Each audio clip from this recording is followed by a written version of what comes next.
Welcome to readstudylearn.com. अस्सलाम वालेकुम दोस्तों and welcome back to read study learn. मैं इमरान सैयद और आज के इस लेक्चर में हम लोग डिस्कस करने वाले हैं how to include a meta text to your web page, जो कि बहुत ही इम्पॉर्टेंट टॉपिक है आपके वेब पेज को एक एसईओ के लिए इस्तेमाल करने के लिए, या फिर आप अपना वेब पेज को अगर इंडेक्स कराना चाहते हैं गूगल वेब मास्टर्स के थ्रू या बिंग याहू जितने भी सर्च इंजन्स के जो हमारे वेब मास्टर्स टूल्स हैं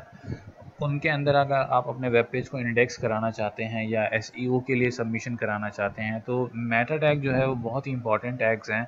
जिनके थ्रू जो है आप अपने वेब पेज का या अपनी वेबसाइट्स के अंदर जितने भी पेजेस हैं उनको सेपरेटली जो है एसईओ कर सकते हैं अपने सर्च इंजन्स के अंदर। तो सबसे पहले हम क्या करेंगे, मेरे पास एक इमेज है, मैं इसके अंदर थोड़ी सी डिस्क्रिप्शंस आपको बता देता हूँ कि हमारे पास 3 तरह के एट्रीब्यूट्स हैं जो कि मेटा के लिए जो है वो इस्तेमाल किए जाते हैं। सबसे पहले है चार सेट का जो एट्रीब्यूट है, required tag in HTML5 that specify the type of characters encoding to be used for the page। यानी कि ये एक रिक्वायर्ड टैग है आपके HTML5 के पेज का कि ये बताता है कि आप कौन सा कैरेक्टर की इनकोडिंग जो है, यानी कि आप जितने भी कोड्स वगैरह आप टाइप कर रहे हैं अपने वेब पेज के अंदर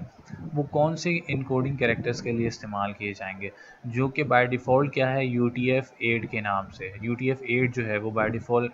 इनकोडिंग कैरेक्टर है जो कि आप इस्तेमाल करते हैं अपने वेब पेज के अंदर और वो वर्ल्ड वाइड वेब के अंदर जो है वो कॉमनली इस्तेमाल होता है। सेकंड एट्रीब्यूट आपके पास है नेम का एट्रीब्यूट।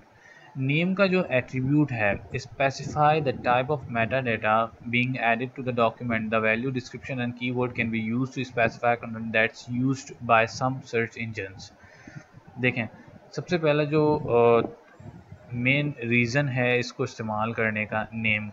नेम के अंदर आप लोग क्या बताते हैं कि आप डॉक्यूमेंट के अंदर कौन सा कंटेंट जो है, यानी कौन सा टेक्स्ट जो है या कौन सा ऐसा कीवर्ड है या डिस्क्रिप्शन जो भी चीज़ है जो आप इस्तेमाल करेंगे अपने वेब पेज को एसईओ करने के लिए। यानी कि बेसिकली एसईओ जो है वो आपके वेब पेज का जो एसईओ होता है उसका जो बेसिक मकसद होता है, आप सर्च इंजन को ये बताते हैं कि आपका जो वेब पेज है, आपने जो वेब पेज बनाया है उसके अंदर बेसिकली कंटेंट क्या अवेलेबल है और वो किस तरीके से जो है वो वेब पेज सर्च इंजन जो है आपके वेब पेज को सर्च करता है कि वाकई में आपके वेब पेज में ये कंटेंट है या नहीं। उसका जो मेन सोर्स है वो है ये मेटा टैग। इस मेटा टैग का जो नेम का एट्रीब्यूट है ये बता रहा होता है कि आपने कौन सा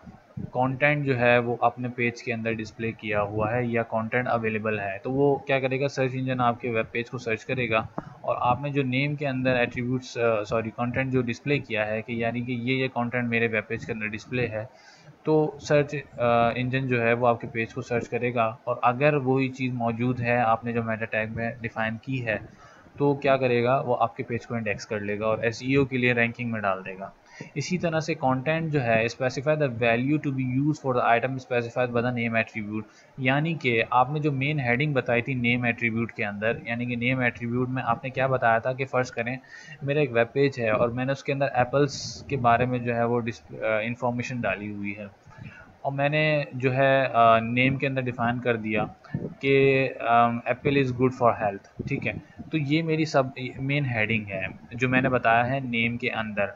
तो अब जब गूगल सर्च इंजन पे कोई जाएगा और वहाँ पे लिखेगा Apple is good for health, तो क्या करेगा सर्च इंजन, वो जितने भी वेब पेजेस मौजूद हैं जो कि इंडेक्स हो चुके हैं सर्च इंजन के अंदर, वो क्या करेगा उसके मेटा टैग्स के अंदर जाएगा और चेक करेगा कि आया ये जो वर्ड्स इस सर्च इंजन के अंदर यूज़र ने प्रोवाइड किए हैं ये किस किस पेज के अंदर अवेलेबल हैं। तो वो नेम के एट्रीब्यूट से इन टेक्स्ट को जो है वो कलेक्ट करेगा और मैच करेगा कि वाकई में ये मौजूद है या नहीं। फिर क्या करेगा, वो कंटेंट के एट्रीब्यूट के अंदर आएगा, यानी कि मेटा के जो कंटेंट का एट्रीब्यूट है उसके अंदर आएगा और फिर आपने जो फ्रेज़ गूगल के अंदर टाइप किया है, यानी कि Apple is good for health, फर्ज करें मैंने गूगल खोला,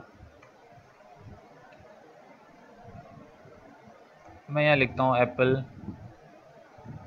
Apple is good for health. ठीक है, अब मैंने क्या किया, यहाँ पे लिखा Apple is good for health और मैंने क्या किया हुआ है, मैंने अपने नेम एट्रीब्यूट के अंदर